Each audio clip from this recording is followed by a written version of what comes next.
जेव्हा वाढ होते त्यावेळेस वाढ थांबवण्यासाठी औषधी फवारणी करत असतात. त्यामध्ये काही बुरशीनाशक असे आहे की ते फवारणी केल्यानंतर त्यांचे लक्षण आहे की ते शेंडा थांबवतात.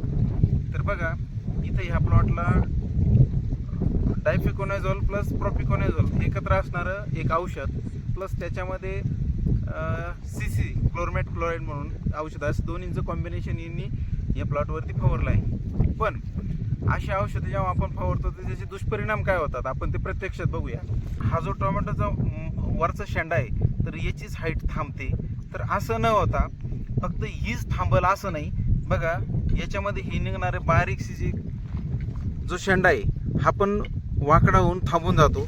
त्यानंतर बघा इथं तुम्हाला दिसल इथं जो बारीकसा फुटवा येईल होता तो पूर्ण जळून गेला. तर हा एक फुटवा आहे हा सुद्धा बुरशीनाशकाने थांबवून किंवा त्या वाढ थांबवणारे जे पोषक आहे त्यांनी थांबवून डायरेक्ट इथं चिमकून टाकला आणि याला जोम नाही, हा डायरेक्ट वाळून गेला आहे. त्याच्यानंतर हा इथला शेंडासुद्धा एकदम कडक होऊन आणि याच्यात कुठल्याही प्रकारचा जोम नाही. थांबवणारं जे काही स्टिम्युलंट घेतला असेल प्लस जे काही बुरशीनाशक आहे डायफिकोनाझोल प्लस प्रोपिकोनाझोल असं दोन्हींचं कॉम्बिनेशन करून याला थांबवण्याचा प्रयत्न केला. तर इथं ठिकठिकाणी स्कॉर्चिंग पण प्लॉटवरती आहे.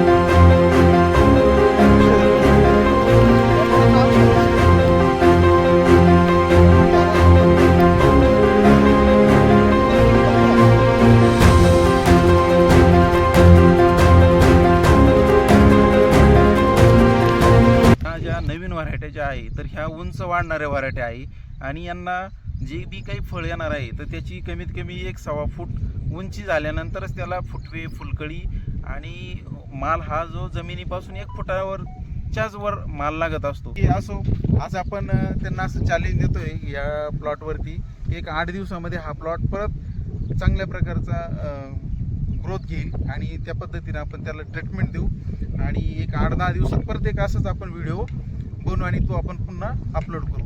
धन्यवाद.